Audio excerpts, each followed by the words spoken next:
جس کے ذریعے سے وہ ملائکہ میں پرواز کرتے ہیں۔ اے اون محمد، تمہارے رگوں میں تمہارے دادا کا خون جعفر طیار کا خون بھی ہے، تمہاری رگوں میں تمہارے نانا علی ابن ابی طالب کا خون بھی دوڑ رہا ہے، اپنی شجاعت کا مظاہرہ تمہیں کل کرنا ہے۔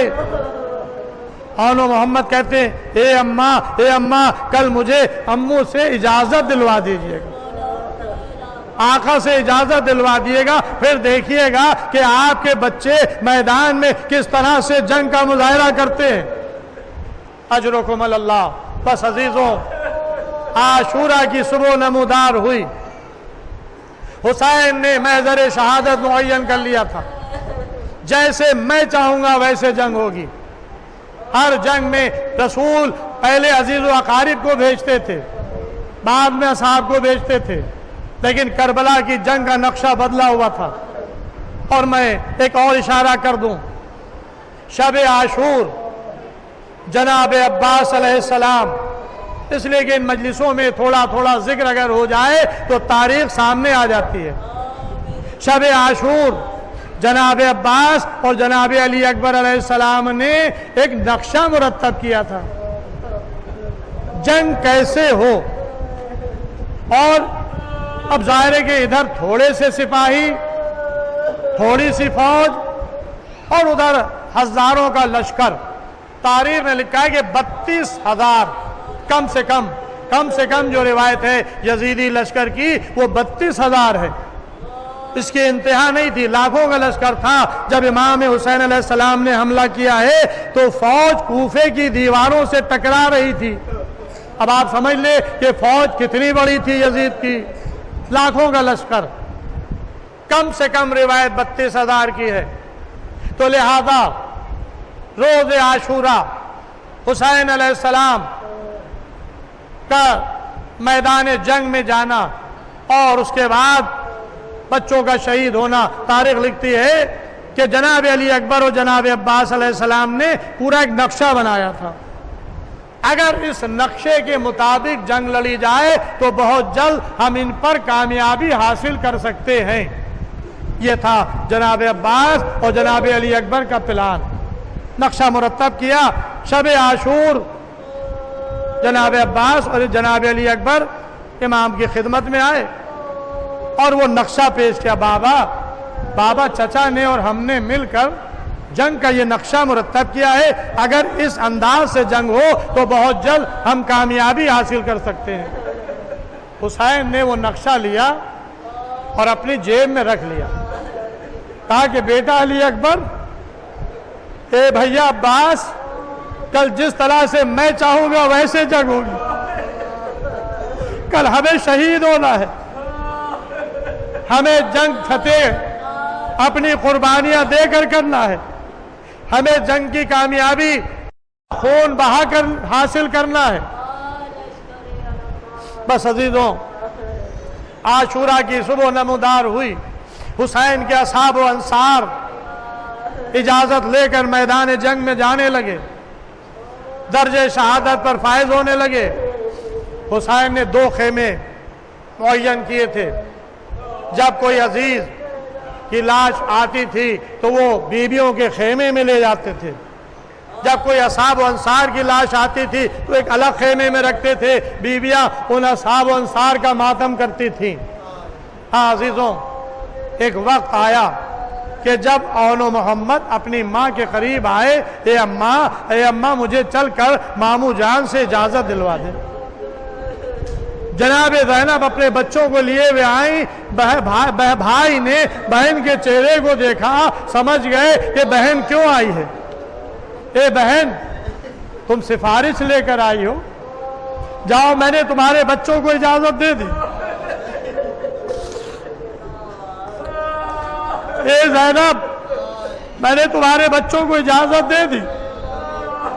اون محمد کو گھوڑوں پر سوار کیا گیا، اون چلے، محمد چلے، ساتھ نہیں۔